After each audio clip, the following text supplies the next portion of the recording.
So initially, we'll just get in kind of a couple groups. So the first concept that we're going to talk about, guys, is just going to be circling and or lateral movement. So circling and lateral movement is such a foundational concept of everything about combat sports, and frankly combat in general, that like if we had a 2-day, like 16-hour class on just circling, like it wouldn't be wasted time, all right? So a couple of the primary benefits of circling and a couple of the reasons that we have to do it. So one of the main reasons is from a strictly interactive standpoint, right? So if Jared here is some sort of adversary, right, and he is incumbent on gaining space or eliminating space and gaining, entry on me, and he's coming forward and I'm going backwards, who thinks I'm going to win that race over an extended amount of space? I'm just not, right? Unless you're an NFL, defensive back, and the rest of us are us, and we're doing that race.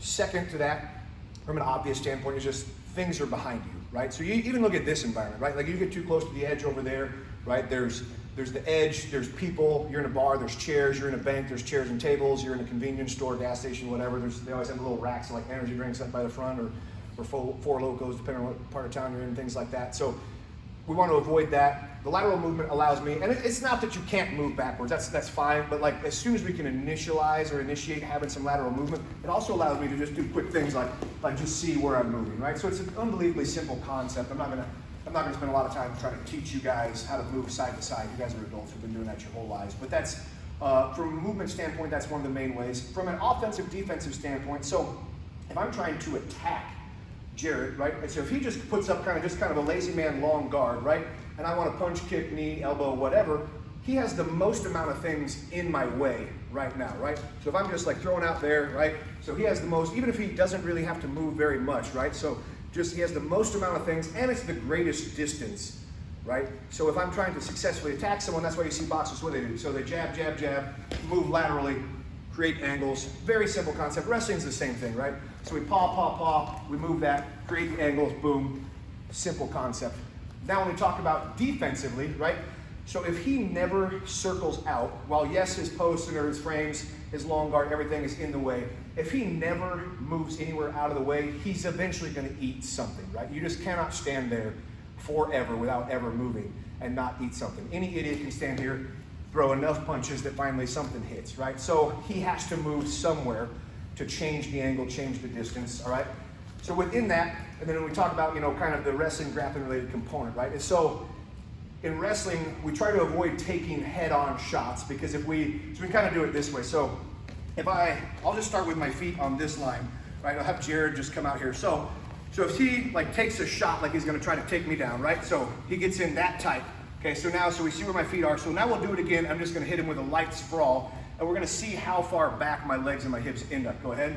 So he comes in. So light sprawl. So just that, what's that? 2.5, 3 feet. And that was, I took it pretty easy so I didn't smash on his neck first drill of the day, right? So immediately, with me just doing a really lazy man sprawl, I'm immediately 2.5, 3 feet further away from him than he intended, right? So his best course of action, guys who want to take me down or something like that, is to create an angle where he can come at me from the side from a 45-degree angle. So kind of basics like that, right? So pretty common sense stuff when it comes to that, guys. So when we're doing our lateral movement at distance, I'm not going to tell you guys, I get asked this all the time, I'm not going to tell you guys it's got to be strictly shuffle, or if you turn and cross your feet over to run, you're wrong. Dude, you're adults, just get the hell out, right? As things happen at a greater distance, the urgency and the speed can go down. As the distance diminishes, it's the opposite. So if we're at some sort of distance here, and this is so you work at the homeless shelter as well, right? So this is the type of thing, so there's always some crazy dude out there on meth, right? Well, there's 57 of them, right? But so if a guy's kind of coming at this and he's so I can just, I can adjust myself, kind of lazy, kind of simple. A couple other things that are happening. So one, I'm making him constantly reset. I'm also kind of now it allows me while I'm looking, hey, maybe I can just go in the door over here, right? Maybe I can get behind this bench now.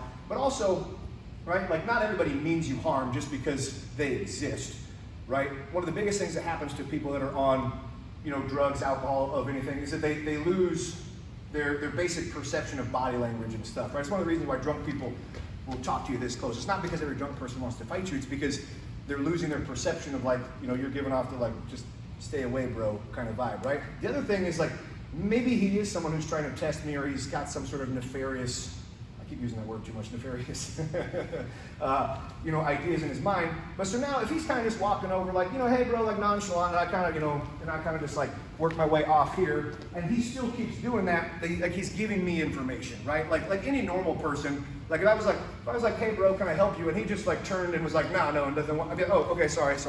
Like that would be like a relatively normal interaction.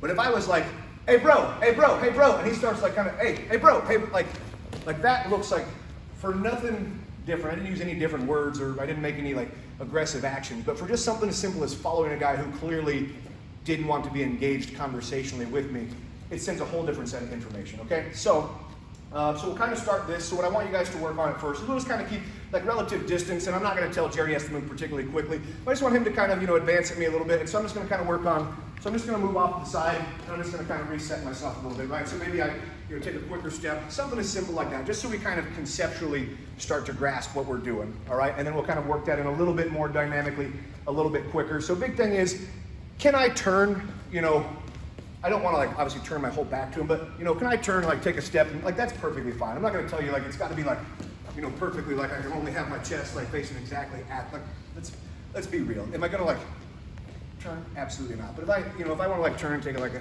kind of step, that's perfectly fine. The other thing is I want you guys to kind of get used to using your eyes to see your environment, right? So it's something we do a lot in like competition shooting, which is where like if I'm running to a corner position or whatever, instead of just getting there and trying to let my feet find my position, I can just look down real quick. I don't really lose anything for it. So I just put my eyes down real quick, see where I'm putting my foot, right? Real common thing. And I want you guys to kind of get used to doing the same thing. That way you're looking for people and things and stuff in the way, okay?